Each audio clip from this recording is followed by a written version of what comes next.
Hi everyone, Yash Sharma this side. और Nifty का जो व्यू रहेगा वो अगेन कल एक गैप डाउन की तरफ खुल सकता है। जैसे आज बाजार फ्लैट खुला था, फ्लैट टू अपसाइड गया क्योंकि अपसाइड में इसके पास कुछ पेंडिंग इम्बैलेंसेस थे जिसको ये भरने के लिए ऊपर गया था। बट अब इसके पास ऐसा कुछ भी नहीं है कि जिसे यहाँ पे फुलफ़िल करना है। देखो, इसके पास एक ये लाइन था, जैसे ये नेक लाइन एरिया था इसका, तो इसने इसके थोड़े पहले से इम्बैलेंस के आसपास से रिजेक्शन ले लिया प्राइस ने।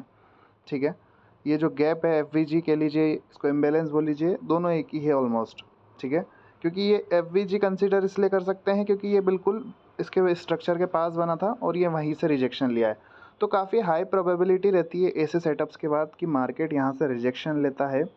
और चांसेस है कि ये अब जैसे इसने पहला लेग इसका डाउन को बनाया, दूसरा ये इसने लोअर लो बनाया है और ये हायर लो बनाने के बाद ये अगला लो यहाँ पर बना सकता है 25,500-600 के आसपास।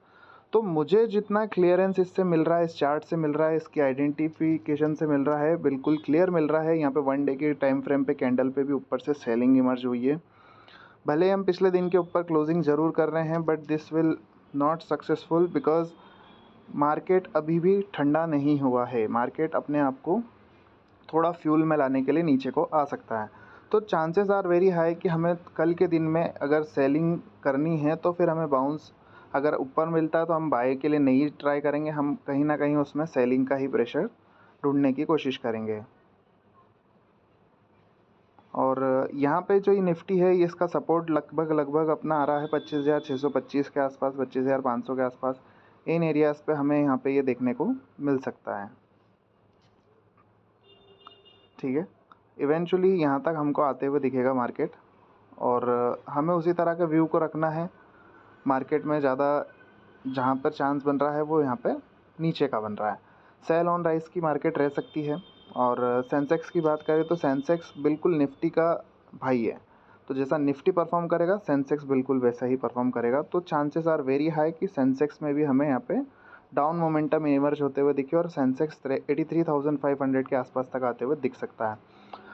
कोई भी अपसाइड की बात मैं तभी पसंद करूँगा करना जब यहाँ पे अब निफ्टी और सेंसेक्स अपने ऑल टाइम हाई के ऊपर क्लोजिंग देंगे, या फिर ये आज जो इन्होंने स्विंग हाई लगाया है 84,900, तो ये लगभग 85,000 का ही नंबर है। यहाँ से ये बाज़ार रिजेक्ट ही हुआ है अभी तक और आगे भी रिजेक्शन ही लेगा। तो चांसेस आर वेरी हाई कि मार्केट यहाँ से आपको सेल ऑन राइज का मार्केट दिखा सकता है। तो डिप पे आएगा तो पुल बैक की तैयारी करो और वहाँ से फिर सेल करने की तैयारी करो, लेकिन बाय ऑन डिप्स अभी नहीं बनेगा, अभी सेल ऑन राइज बनेगा।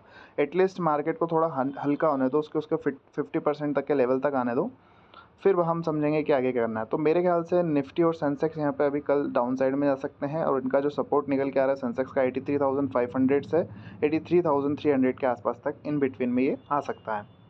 गैप अप खुलता तो मैं बाई में इंटरेस्टेड नहीं हूँ जब तक कि 85,000 के ऊपर या 85,100 के ऊपर सस्टेन ना हो जाए। और निफ्टी की अगर हम बात करें तो निफ्टी में मेरा बिल्कुल क्लियर कट व्यू है कि 26,100 के ऊपर अब निफ्टी मेरे लिए बाय में रहेगा। उसके पहले मैं उसमें बाय के लिए बिल्कुल भी अपॉर्चुनिटी फाइंड नहीं कर सकता।